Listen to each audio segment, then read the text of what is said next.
નમસ્કાર દોસ્તો, અમારી the daily point news channel પર આપનું હાર્દિક સ્વાગત છે। દેશ, દુનિયા, ગુજરાત અને ખેડૂતને લગતા સૌથી મહત્વના સમાચાર જાણીએ તે પહેલા ચેનલમાં નવા છો તો ચેનલને સબસ્ક્રાઇબ કરવાનું ભૂલશો નહીં।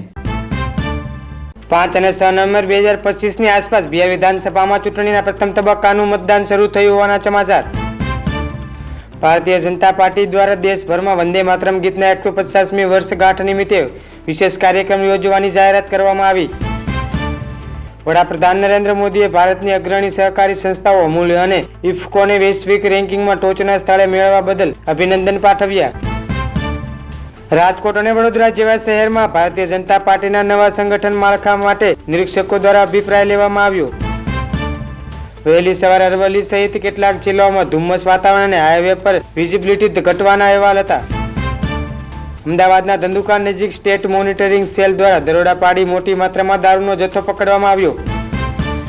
ગુજરાત સરકારે પોલીસ કર્મીઓના સંતાનોના ઉચ્ચ અભ્યાસ માટેની સહાયની રકમમાં વધારો કરવા અંગે મોટો નિર્ણય લીધો। વૈશ્વિક સ્તરે ખાસ કરીને G20 પેનલના અભ્યાસ મુજબ આર્થિક અસમાનતા ચિંતાજનક સ્તરે પહોંચી હોવાનો અહેવાલ પર સંપાદીય લેખન ચર્ચા। ઉત્તર પ્રદેશના મિર્ઝાપુર નજીક ચુનાર રેલવે સ્ટેશન પર ટ્રેનની અડફેટે આવતા 6 યાત્રીઓના કરુણ મોત થયાની ઘટના।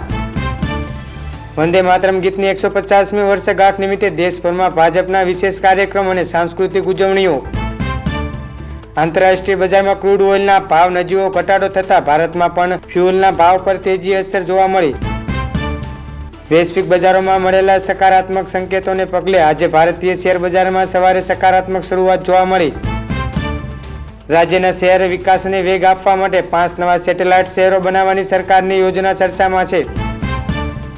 નાયબ મુખ્યમંત્રી હર્ષ સંઘવી આજે કચ્છ જિલ્લાના લખપત તાલુકાના ભારત પાકિસ્તાનના સરહદના ગામડાઓની મુલાકાત લેશે અને ગ્રામજનોની સાથે સંવાદ કરશે। ગુજરાતમાં ખેડૂતો પાસેથી મગફળી, સોયાબીન, મગ અને અડદની ટેકાના ભાવે ખરીદી શરૂ કરવાની તૈયારીઓ ચાલી રહી છે, જેના માટે 300 કેન્દ્રો તૈયાર કરવામાં આવ્યા છે।